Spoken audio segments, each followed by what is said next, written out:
মায়েদের অবশ্যই সেগুলো জেনে রাখা খুবই জরুরি, কারণ একজন শিশুকে গড়ে তোলা এবং পরিচর্যা এবং তাকে সম্পূর্ণভাবে তৈরি করার পিছনে মায়ের ভূমিকাটাই সবচেয়ে গুরুত্বপূর্ণ। বাবারও কোনো অংশে কম নয়, বাট মায়ের ভূমিকাটা সবচেয়ে গুরুত্বপূর্ণ। প্রথমে যা হবে, জন্মের পর থেকে মাকে অবশ্যই শাল দুধটা খাওয়ানো সবচেয়ে বেশি জরুরি, এবং সেই সাথে মায়ের বুকের দুধ 6 মাস পর্যন্ত সে একটানা খাবে। তার সাথে কোনো প্রকারের কোনো বাহিরের খাবার তো নাই, পানি, মধু, চিনি, গুড়, মিষ্টি, শরবত কিছুই তাকে খাওয়ানো যাবে না।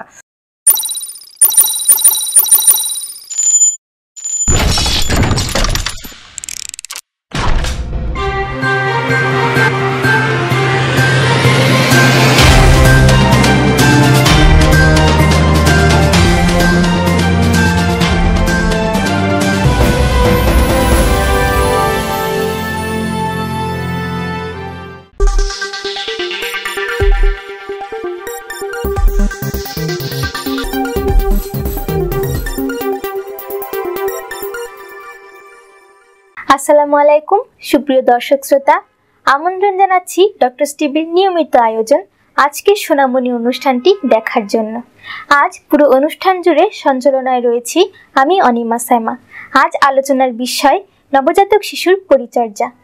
এই বিষয়ে আলোচনায় অংশগ্রহণ করবেন পুষ্টিবিদ মিশৌরি জান্নাত দীপ্তি, বিএসসি জনস্বাস্থ্য পুষ্টি, প্রাইম এশিয়া ইউনিভার্সিটি, এমএসসি খাদ্য এবং পুষ্টি, ঢাকা ইউনিভার্সিটি, এমপিএইচ সম্প্রদায়ের পুষ্টি, Bangladesh university of health and science BIRDEM, বিশেষ প্রশিক্ষণপ্রাপ্ত সিএনডি বারডেম, সিসিটিডি বিইউএইচএস বারডেম।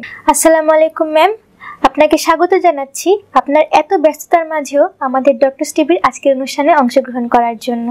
এত সুন্দর একটি অনুষ্ঠান করতে এবং সুযোগ করে দেওয়ার জন্য আমি অসংখ্য ধন্যবাদ জানাচ্ছি, এবং সেই সাথে ধন্যবাদ জানাচ্ছি এবং স্বাগত জানাচ্ছি আমার ডক্টর স্টিভির সকল কলাকৌশলীদের। আন্তরিক ভালোবাসা এবং শুভেচ্ছা যারা আমার এই অনুষ্ঠান শুনছেন এবং দেখছেন। ধন্যবাদ ম্যাম।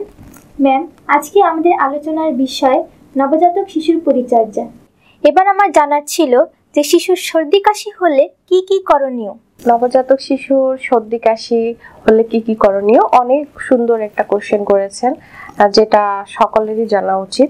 তো আমি বলবো, নবজাতক শিশুর এই সময়টা আসলে সর্দি কাশি সাধারণত যায়, কারণ শীতকাল।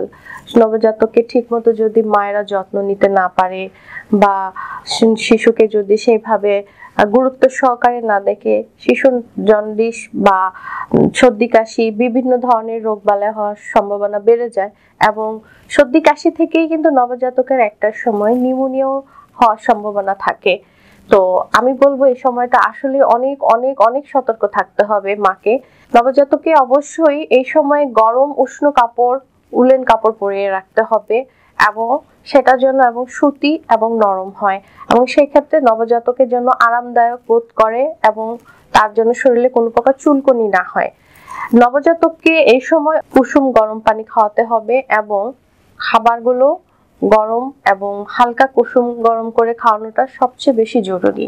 এই সময় নবজাতককে অবশ্যই বেবি অয়েল, ময়শ্চারাইজার, লোশন এবং সরিষার তেল দিয়ে ভালোভাবে ম্যাসেজ করতে পারেন, সেক্ষেত্রে ঠান্ডার সমস্যাটা অনেকটা উপশম হবে। এবং শিশুকে যখন ফ্রিজের কোনো খাবার খাওয়াবেন, সেক্ষেত্রে সেটা অবশ্যই গরম করে খাওয়ানোটা সবচেয়ে বেশি জরুরি। এবং শিশুকে প্রতিদিন এই ঠান্ডার সমস্যা থেকে দূরে রাখার জন্য ভিটামিন ডি এর যে ঘাটতি থাকে, অথবা ন্যাচারালি আমরা যে রোদটা নিয়ে যাই সকালে, সেই রোদে নিয়ে আধা ঘন্টা করে একটু সময় দিতে হবে।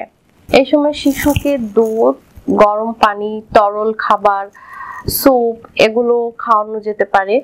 এবং পাশাপাশি শিশুর যদি ঠান্ডার প্রবণতা বেড়ে যায়, সেক্ষেত্রে পুদিনা পাতা, ধনে পাতা, থানকুনি পাতা এগুলো রস করে জুস করে খাওয়ানোটা, সেটাও ঠান্ডার সমস্যা থেকে উপশম হয়। এতক্ষণ যে খাদ্য এবং পরিচর্যা নিয়ে কথাবার্তাগুলো বললাম, এরপরেও যদি ঠান্ডার সমস্যাগুলো ঠিকভাবে সমাধান না হয়, সেক্ষেত্রে শিশুকে অবশ্যই একজন বিশেষজ্ঞ ডাক্তারের পরামর্শ নিন। এতক্ষণ যে খাদ্য ও পরিচর্যাগুলো নিয়ে কথাবার্তাগুলো বললাম, এরপরেও যদি শিশুর ঠান্ডার সমস্যা কোনোভাবে নাই কমে, সেক্ষেত্রে আপনারা শিশু বিশেষজ্ঞ একজন ডাক্তারের কাছে নিয়ে যেতে পারেন। সেই ক্ষেত্রে শিশুর জন্য অবশ্যই অনেক উপকারী হবে।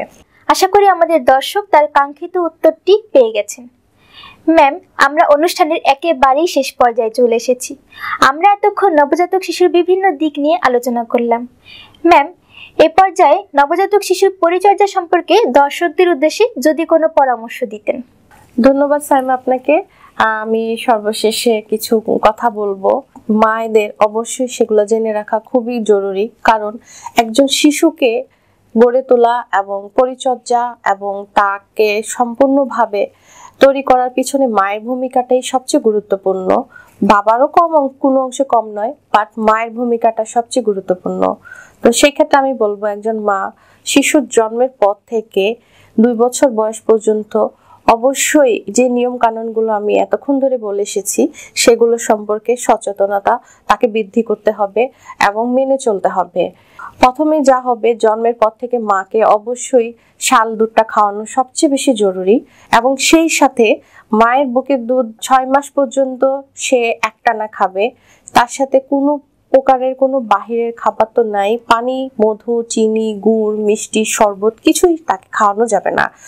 এবং 6 মাসের পর থেকে অবশ্যই তাকে সম্পূরক খাবারগুলোতে শিশুকে অভ্যাস গড়ে তুলতে হবে, যেন শিশু ধীরে ধীরে স্বাস্থ্যবান হয়ে ওঠে এবং শিশু মেধা বিকাশ বাড়ে।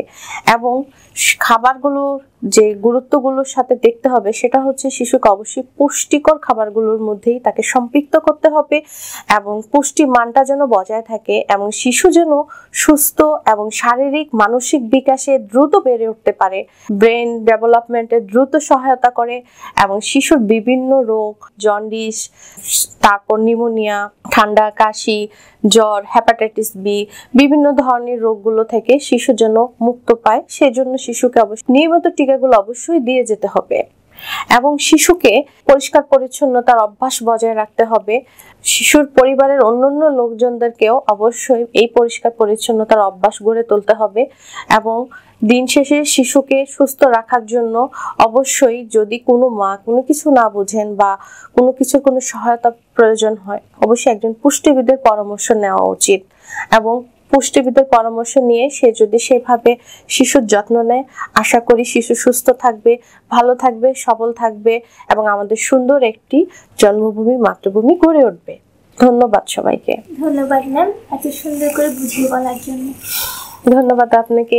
ধন্যবাদ আমাদের ডক্টরস টিভির সকল কলা কৌশলীকে, যারা এত সময় নিয়ে, এত ধৈর্য ধরে, এত কষ্ট করে আমার বক্তব্যগুলো শুনেছেন। তাদেরকে আন্তরিক শুভেচ্ছা এবং ভালোবাসা, এবং আমার আরো ভালোবাসা রইল আমার প্রিয় দর্শক বিন্দুদের, যারা এই অনুষ্ঠানটি এত সুন্দর করে দেখছেন। দর্শক, আমরা অনুষ্ঠানের একেবারেই শেষ পর্যায়ে চলে এসেছি। এবার বিদায় নেওয়ার পালা। দর্শক, আমাদের এই অনুষ্ঠান সম্পর্কিত মতামত, আপনার কোনো সমস্যা এবং রোগ নিয়ে ডক্টরের নিকট কিছু জানার থাকলে আমাদের ডক্টরস টিভির website, Facebook profile, page, group, Twitter এবং ডক্টরস টিভির ইউটিউব চ্যানেলের কমেন্ট বক্সে কমেন্ট করুন। আমাদের ডক্টরসগণ তাদের মূল্যবান মতামত, পরামর্শ এবং আপনার করণীয় সেখানে দিয়ে থাকেন। দর্শক, আগামী অনুষ্ঠান দেখার আমন্ত্রণ জানিয়ে বিদায় নিচ্ছি। ভালো থাকবেন, সুস্থ থাকবেন। আল্লাহ হাফেজ।